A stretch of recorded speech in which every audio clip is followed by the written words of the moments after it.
admira e consome o material dela, né?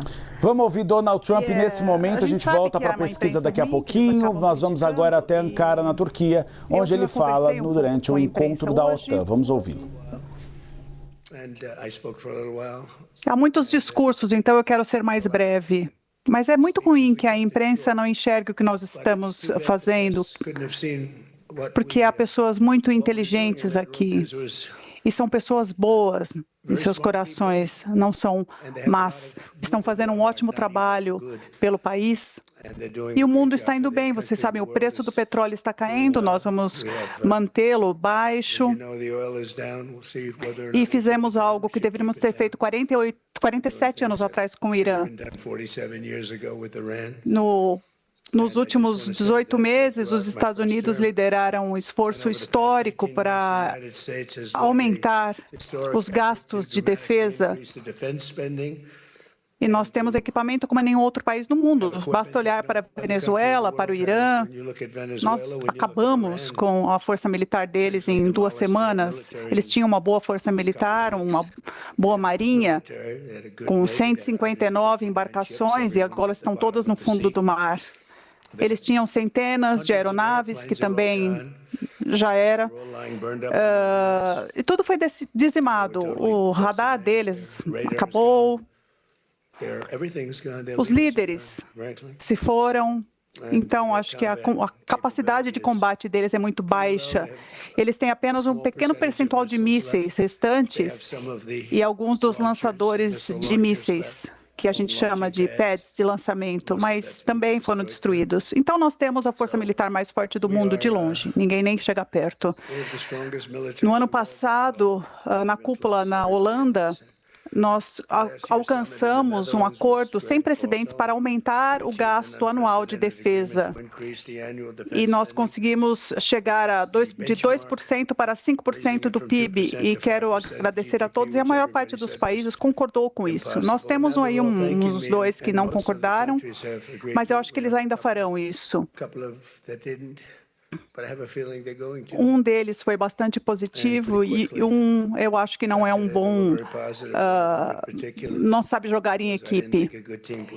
Acho que todos os líderes entendem muito bem que os Estados Unidos continua sendo o maior contribuidor à OTAN, em termos financeiros, e também o mais forte militarmente, mais do que qualquer outro no mundo. E todos nos respeitam no mundo. Eles não nos respeitavam 2 anos atrás. Eles riam de nós. A OTAN ria de nós, todo mundo ria de nós, e não riem mais. Nesse ano, nós investimos um recorde de $1 trilhão nas nossas Forças Armadas, e vamos pedir que esse número aumente para $1,5 trilhão no futuro. Esse dinheiro será gasto para ter o melhor equipamento no mundo. Na sessão desta manhã, nós discutimos o progresso que outros membros estão fazendo para esse alvo de 5% dos gastos. E muitos desses países são muito ricos. E a gente não devia ter pena deles. Alguns já responderam a esse nosso pedido, outros estão fazendo grandes mudanças. E acho que eles acabarão obedecendo a esse pedido. E nós teremos mais de $1 trilhão por ano em defesa. Esse é uma quantidade imensa de dinheiro. Eram 2%, e eles queriam 1%, e nós chegamos a 5%. E, mais uma vez, se a gente pudesse ver o nível de respeito e de amor no ambiente, e é amor pelo país, pelo nosso país. Não falo amor por mim, mas, enfim, vão dizer que eu sou muito metido por isso, mas é o trabalho que eu estou fazendo. Eles me falaram: senhora, a gente ama você, a gente ama o senhor. E não é legal isso? Enfim. E havia muita união, uma união tremenda naquele ambiente, na sala onde nos reunimos. E eu peço a todas as nações que acelerem seus planos. Eu incito as nações que façam isso, que acelerem seus planos para atingirmos esse alvo o quanto antes, o de 5% dos gastos do PIB. Como resultado do compromisso que nós tivemos no ano passado, os membros da OTAN tiveram um aumento de gastos de 150 bilhões de dólares em 2025. E muito é gasto em equipamento feito nos Estados Unidos. Nós estamos pressionando muito fortemente para que as empresas de defesa, porque afinal nós temos o melhor equipamento, os Patriots, os Tomahawks, e são os melhores, não sou eu que estou falando, todo mundo sabe disso. E eu queria até que a gente fizesse mais rápido para vender mais. Nós temos a Lockheed e as outras empresas, a Raytheon, a Boeing, são ótimas empresas que estão construindo fábricas. Eles têm já fábricas grandes, mas elas estão trabalhando 24 horas por dia. Então, eles precisam de mais unidades. E isso sem imposto nas horas extras, né? Lembrem-se disso, sem imposto nas horas extras. Então, nós precisamos fazer os Tomahawks, os Patriots, todos os outros equipamentos de defesa e de ataque, e que são os equipamentos mais comprados no mundo. Vocês viram com a Venezuela, eles tinham ótimos equipamentos e simplesmente não funcionou contra o nosso. Mas a gente precisa produzi-los mais rapidamente.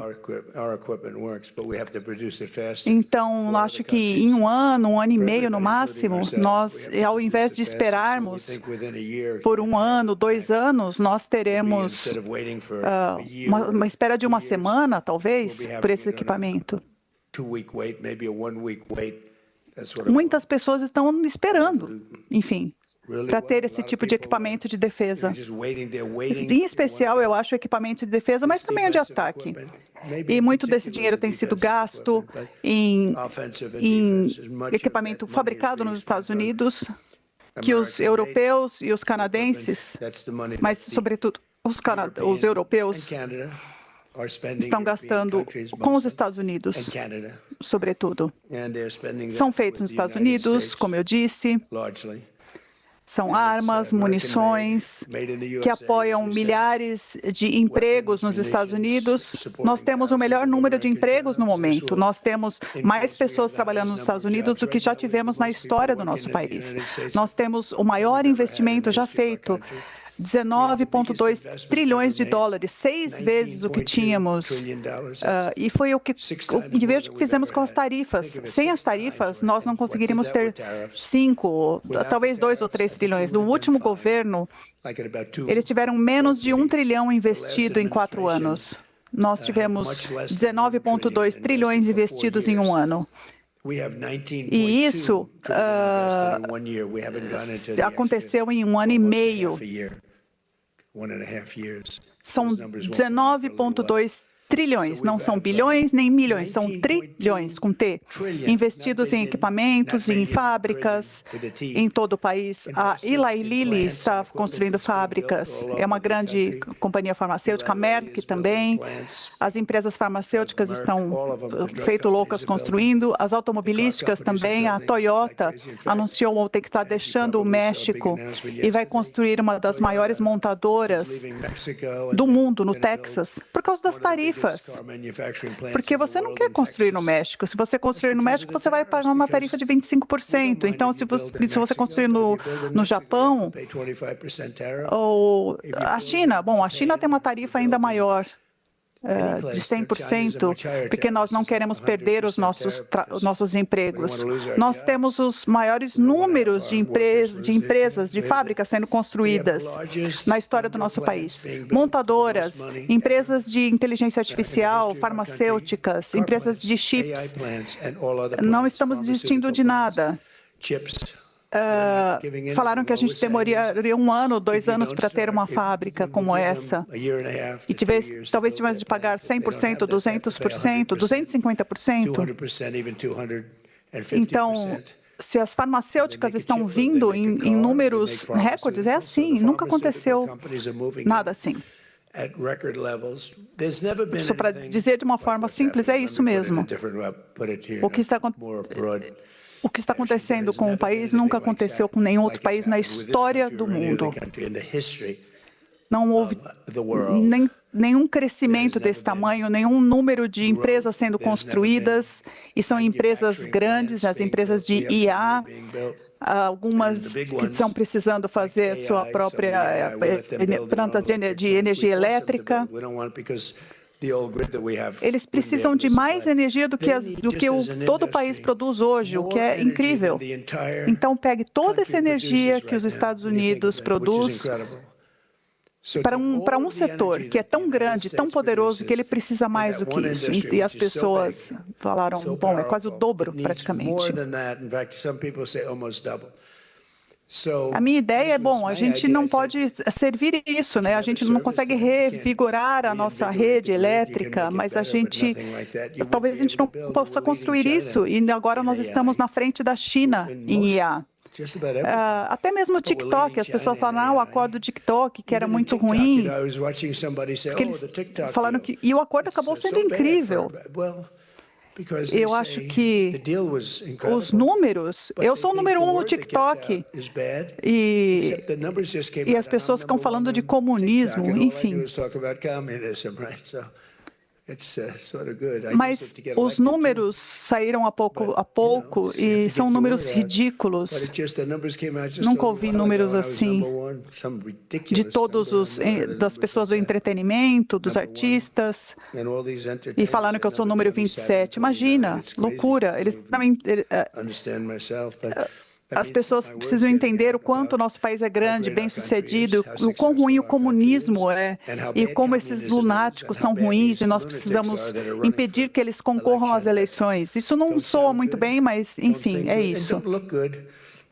Nós precisamos... Eu acho que eles vão fracassar muito rapidamente. Eu não estou falando de sociais-democratas. São comunistas que estão concorrendo. Eles não querem Deus.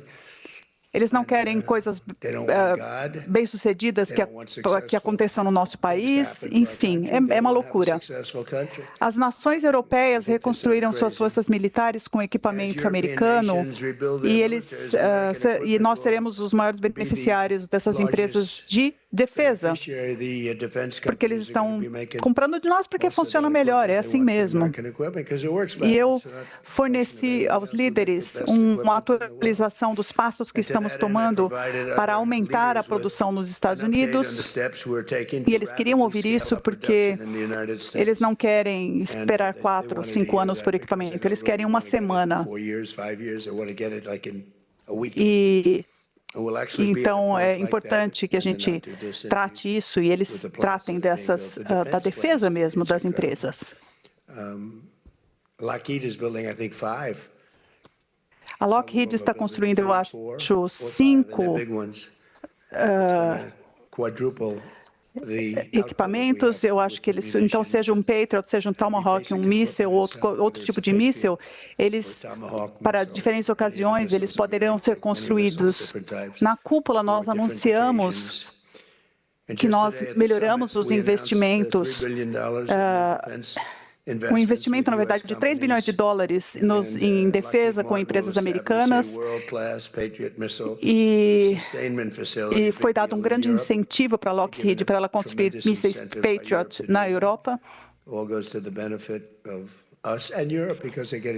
A Northrop Grumman também está seguindo com a tecnologia de drones americanos. Muitas pessoas, enfim, elas sabem, nós temos os drones mais sofisticados. Eu acho que somos o líder acima de tudo, sem dúvida. A Lockheed e a Rheinmetall estão anunciando uma parceria para construir sistemas de mísseis táticos para o Exército, que serão algo importante. A Anduril está anunciando um acordo para os seus mísseis Barracuda, que são bastante sofisticados, rápidos. E nós estamos fazendo isso para a Polônia. A Polônia está indo muito bem, aliás. Tem um presidente excelente. Eu acho que todos esses acordos beneficiam diretamente a indústria de base de defesa americana, e isso traz mais empregos. E a Toyota, quando ela anunciou isso, todo mundo ficou surpreso, porque é a maior, enfim, eu acho que será a maior montadora do mundo. E eles estão vindo para os Estados Unidos, e eles fazem isso para evitar pagar as tarifas, porque se eles produzem lá, eles vão pagar. Se vocês não quiserem pagar 25%, às vezes 30%, às vezes 100%, 200%, dependendo do produto, é um exemplo de como estamos indo bem no aço, porque nós cobramos tarifas. Então, o nosso setor siderúrgico estava totalmente morto anos atrás. Eu o revivi no meu primeiro mandato muito bem, e o Biden destruiu isso. Que vergonha. E eu revivi o setor siderúrgico no começo deste mandato, 1 ano e meio atrás. E nós temos, então, o negócio do aço. Nas alturas, nós não fazemos mais alumínio. Nós tínhamos a maior empresa de alumínio do mundo em Oklahoma. Eu amo Oklahoma porque dos 77 condados eu ganhei em todos, enfim. Eles tinham a maior empresa de alumínio no mundo inteiro, em Oklahoma, e ela vai voltar a produzir ali. Nós tivemos excelentes discussões com líderes na cúpula e tivemos encontros bilaterais produtivos, essencialmente com todos eles. Eu jantei ontem à noite com muitos deles, com o presidente Erdogan, da Turquia, Zelensky. O Zelensky veio aqui, vocês provavelmente viram, fizemos uma coletiva há pouco. O presidente Al-Sharif, da Síria, que está fazendo um trabalho inacreditável a unir a Síria. A Síria era uma bagunça. O que aconteceu com o governo anterior, vocês sabem, um lugar muito perigoso. E agora eles estão se unindo. É um trabalho fantástico. Tivemos também, nessas conversas, o fato de deixarmos claro que os Estados Unidos estão de volta mais forte, maior e melhor do que antes. Nós temos mais empregos, mais do que antes. E somos respeitados novamente como nunca antes. Somos muito respeitados como país. Eu disse ao secretário-geral da OTAN, o Mark, eu falo, é ruim que a coletiva de imprensa esteja acontecendo nessa sala, não esteja acontecendo nessa sala em que a gente estava com todos os líderes da cúpula. E a teoria é que talvez eles não falassem de uma forma tão livremente. E não seria tão bom, mas ali foi muito bom. A união que vimos naquela sala, nessa reunião, foi incrível. É amor, né? É amor de fato. Havia amor naquela sala. Foi uma cúpula tremendamente bem-sucedida. Quero agradecer novamente o presidente Erdogan, da Turquia. E o presidente, tantos presidentes, primeiros ministros, todos estão aqui para os países da OTAN. Em especial, queremos agradecer o secretário-geral Mark Rutte pelo trabalho fantástico. Ele é uma pessoa que une, ele é um unificador, digamos assim. Se vocês tiverem algumas perguntas, eu já respondi algumas hoje, mas então não farei muitas agora, mas enfim. Vamos fazer isso de uma forma mais reduzida? Alguns estão indo para casa, inclusive alguns vão no meu avião comigo. Por favor, primeira pergunta. O senhor ali atrás? O cara bem alto. Que é muito inseguro, né? Parece que ele não quer fazer a pergunta. É um cara bem simpático, mas parece muito inseguro. Dá um microfone para ele, gente. Nós não ouvimos a pergunta, aguardamos. A guerra no Irã parece ser um beco sem saída estratégico para o senhor. Por que o senhor não consegue encerrar a guerra no Irã? Eu acho que nós fizemos o oposto. A guerra no Irã é um sucesso militar tremendo e eu posso responder apenas essa pergunta dizendo que eles não terão uma arma nuclear. Eu fui até lá por uma razão, que eles não tivessem uma arma nuclear. Que eles desnuclearizassem o Irã. E isso aconteceu, e agora a coisa está tão afundada numa montanha, uma montanha de granito que caiu em cima do material nuclear, e eu acho que o Irã é um tremendo sucesso. Você vê os preços do petróleo estão mais baixos do que quando eu comecei. Eles não têm mais forças militares, a Força Aérea acabou, os 159 navios estão afundados no fundo do mar. O radar acabou, tudo acabou. Então, eu acho que é um tremendo sucesso. O pessoal das fake news falam que a gente não funcionou, mas quando a guerra começou,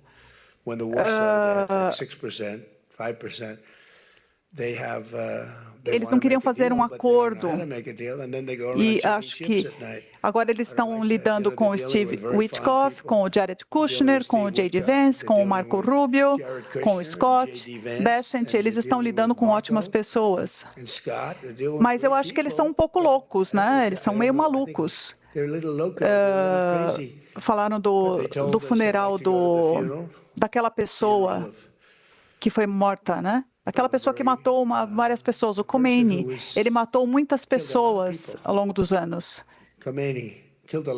E nós fizemos o que deveríamos ter feito há 47 anos. Eles são os agressores do Oriente Médio. E em um dia, as forças aéreas, os equipamentos aéreos dele estavam acabados. Não significa que eles não tenham um avião novamente, uma aeronave em algum momento, mas tudo foi os líderes se foram, eles colocaram outros líderes e também foram bom. E eles têm outros agora que também podem ter desaparecido, quem sabe. É assim que eles agem, eles são uma escória. E é o que eles têm feito há 47 anos. E eu estou fazendo o que é certo para o país, estou fazendo o que é certo para o mundo. Eles mataram centenas de milhares de pessoas. Eles mataram 52 mil manifestantes nos últimos 3 meses. Então, eu acho que a nossa força militar está indo de forma fenomenal. Temos um bloqueio? Bom, enfim. Vejam o que aconteceu na Venezuela. Foi uma guerra de um dia. E é um país bastante militar, que tinha um dos piores seres humanos na Terra, o Maduro, que agora está preso, aguardando julgamento. Mas o que ele fez para o país foi algo, enfim, não só a relação das drogas, mas ele abria as prisões e liberava as prisões e permitia que elas chegassem no meu país. Com a política de fronteiras abertas do Biden, com a Kamala, vocês se lembram? Ela era a czar das fronteiras. Isso foi um desastre. E agora está consertado. E agora tem esses números, são 0 pessoa cruzou a fronteira, as nossas fronteiras, pela fronteira sul. 0 nos últimos 12 meses. E nós tínhamos milhões de pessoas. Parece que foram 25 milhões de pessoas no governo Biden. E na maior parte eram traficantes, pessoas que escaparam. Enfim, estou falando assim, todas as prisões, estou falando só da América do Sul, não, estou falando do Congo, estou falando de todo o mundo. As prisões foram esvaziadas e os presidiários foram jogados no nosso país. Tivemos os piores assassinos que nunca deveriam ter entrado no nosso país. E chegaram andando no país nessa política de fronteira aberta. Bom, próxima pergunta. Saying is that you're lucky we won this election. Yeah, please. Go ahead. No. Yes, go ahead. Diga o nome, por favor. Eu sou Aristal, da NTD, da Epoch Times. O senhor falou do comunismo e que deve ter uma chamada para os americanos em caso dos perigos do comunismo. E o senhor está agora num palco global. Qual seria a sua mensagem para pessoas que vivem sobre regimes comunistas e socialistas e pessoas também que vivem em democracias na Europa e na América e que não percebem o quanto o comunismo está perto delas? Olha, eu acho que a palavra comunismo é algo porque ela é muito fácil de vender. Eu seria o maior comunista do mundo e eu estaria ali com Lenin. Ele dizia que seria bom para todo mundo. que você teria casa de graça, todo mundo gostaria de ter casa de graça. Mas, enfim, você tinha assassinos por todo lado. O comunismo foi um desastre. Ele foi, enfim, tratado durante milhares de anos sob nomes diferentes, mas é a mesma coisa. Eu acho que eu vou muito bem com os hispânicos, por exemplo. Os republicanos têm um número recorde e os hispânicos têm porque eu tenho esses números com eles porque eles vêm de países que eram essencialmente comunistas ou socialistas radicais ou comunistas, enfim. Não tem quase diferença. Quando eles falam sociais-democratas, parece bonito, mas não é bonito, é perigoso também. E eu falo disso no TikTok, eu falo aqui. Mas nunca deu certo e nunca vai dar certo. O que está dando certo são os Estados Unidos. Nós temos mais empregos do que nunca tivemos. As pessoas estão ganhando mais do que nunca. Estou falando de trabalhadores. Trabalhadores estão ganhando salários maiores do que nunca. E é o melhor sistema. Tem falhas, mas tudo tem alguma falha. Mas tem sido incrível. E quando eu vi o que aconteceu, essas pessoas, enfim, que são uns perdidos, né? E eu vejo, é muito perigoso. As pessoas fizeram declarações, enfim, sobre o comunismo, e eu acho que esse país, com o que está acontecendo nos arredores, é mais perigoso do que era na Primeira ou na Segunda Guerra Mundial. Por exemplo, quando a gente fala do 11 de setembro, quando a gente fala de Pearl Harbor, foi um perigo muito grande. Eu acho que o conceito do Ocidente virar comunista é um problema, porque uma coisa que acontece com o comunista é que você nunca consegue voltar atrás. Você morre uma morte horrível, de miséria completa. Tyler Page, do New York Times. O senhor disse que os líderes iranianos eram pessoas racionais, pessoas fortes, inteligentes, e hoje o senhor disse que eles são escória e que eles são doentes. O que mudou? Eu disse bastante coisa. Quando eu falei racional, eu acho que eles eram racionais no nível 1, no nível 2, e o nível 1 acabou, o nível 2 acabou, agora é o nível 3. Eu achava que eles eram mais racionais, mas pensando nas ações nas últimas semana ou duas, eles não estão fazendo um favor ao seu povo e eles querem jogar com a gente, mas eu não tenho certeza que nós faremos um acordo. Vamos terminar o trabalho.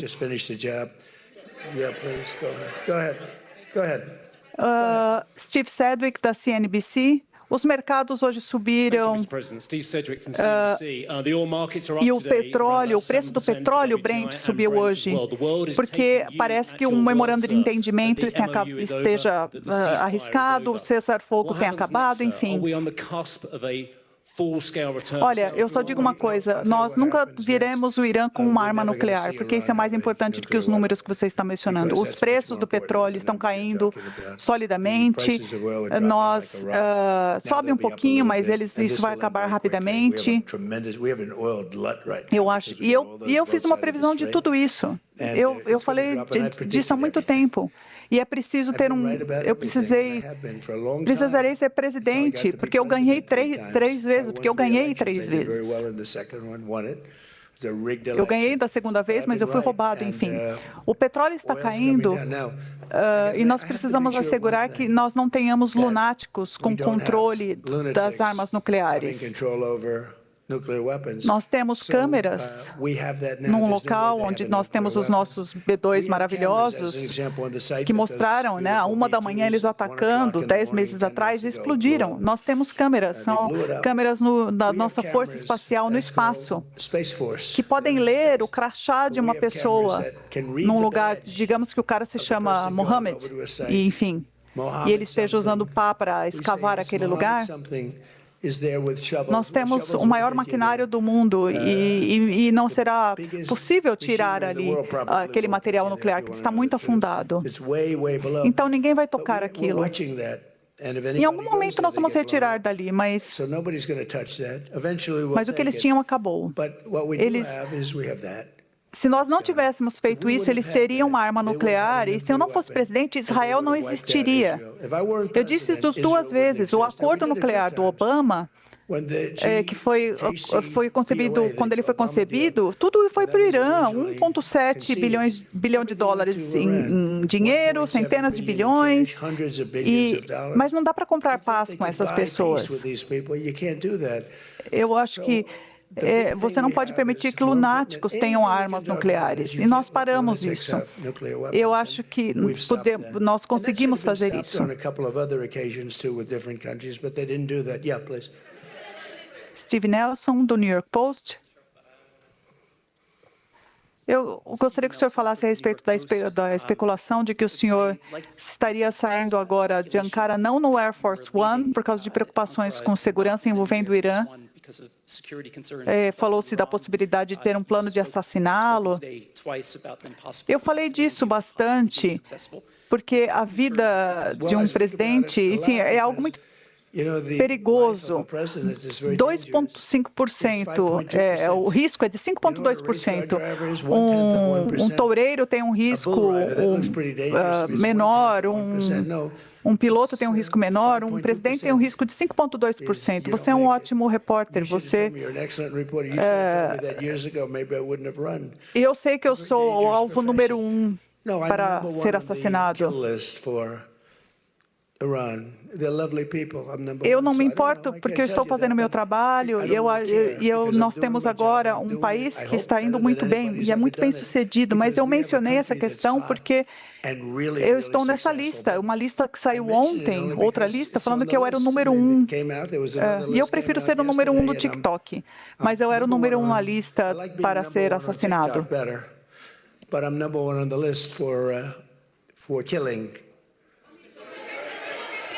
Chama Kushner, do New York Times.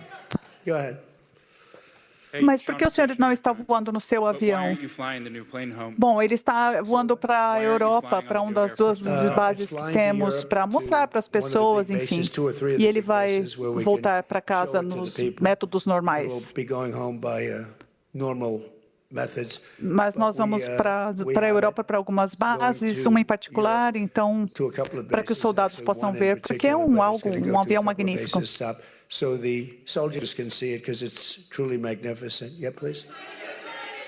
Senhor presidente, como Harit Trunda, da mídia turca, a guerra com o Irã poderia começar novamente. O que o senhor espera dos europeus, dos seus aliados europeus? Eu não acho que vai começar de novo. Eu acho que é algo que está acontecendo muito rápido. Eles atingiram os 2 navios e nós os atacamos de forma muito mais forte. Nós atacamos 10 vezes mais forte. Nós temos um equipamento melhor. Mas acho que se eles atacarem, nós atacamos de volta. Nós falamos esse idioma. Nós falamos o idioma deles. E eu acho que isso vai acabar muito rapidamente. E nós vamos tornar isso muito mais seguro, inclusive para o petróleo. O petróleo vai ser vai circular muito facilmente, muito rapidamente. Nós conseguimos, agora nós temos o Estreito de Hormuz, as embarcações passam por ele, então tudo que vai acontecer pode acontecer muito rapidamente. Não, agora, o senhor disse, sou da MS Now, é uma rede de notícias péssima, mas enfim. MS Now, dá para imaginar? Eles não queriam usar o nome NBC porque eles tinham vergonha, mas enfim, sua pergunta. O senhor disse que países como Itália, Espanha e o Reino Unido não apoiavam os Estados Unidos em sua guerra com o Irã. O que eles deveriam fazer? Bom, a Espanha tem sido terrível, tem sido muito ruim. A Itália tem sido boa e quase todos os países têm sido bons. Eles tiveram só um momento ruim. Eles não nos ajudaram, mas nós não precisávamos de ajuda, porque Porque, enfim, eles ficaram meio de lado ali e eu não gostei muito dessa resposta. O Reino Unido deu uma resposta que foi meio esquisita e eles queriam ajudar quando a guerra acabou. Isso não está no espírito de Winston Churchill. Eu acho que se sai uma palavra de hoje é união. Todos esses países, eles nos amam, eles se amam e há uma tremenda união, uma unidade. Foi uma pergunta justa.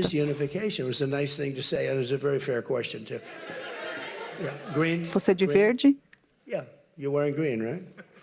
Da Haber Global TV da Turquia. Senhor presidente, depois do seu encontro com o presidente Erdogan, vocês chegaram a algum entendimento sobre o programa de F-35, de caças F-35 para a Turquia e o futuro da cooperação de defesa entre Estados Unidos e Turquia?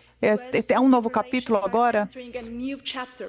Eu tive um ótimo relacionamento no meu primeiro mandato. O pastor Brunson, ele estava preso há 35 anos, era um herói evangélico, e eu liguei para o presidente Erdogan e nós conseguimos libertar o pastor. E eu não paguei nada por isso. Eu falava que Obama e Biden pagaram bilhões, enfim.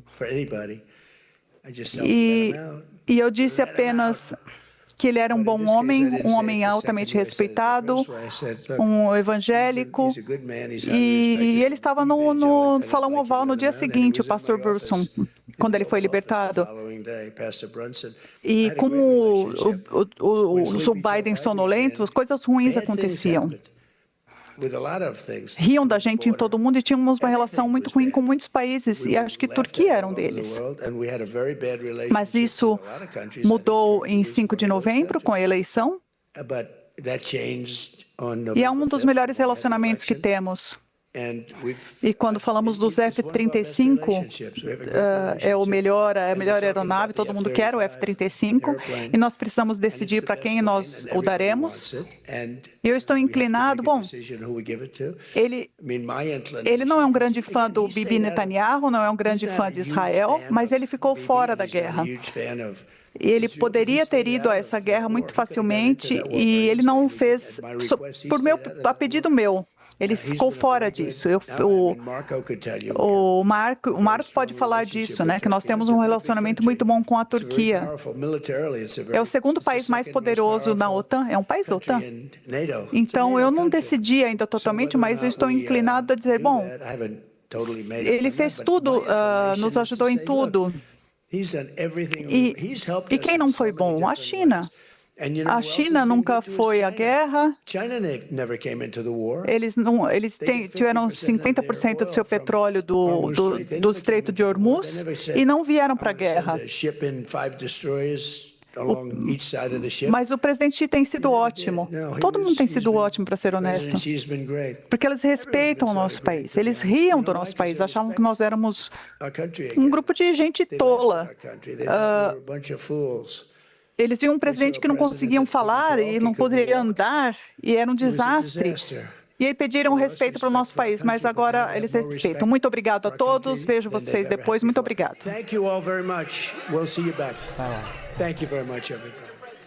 Sim.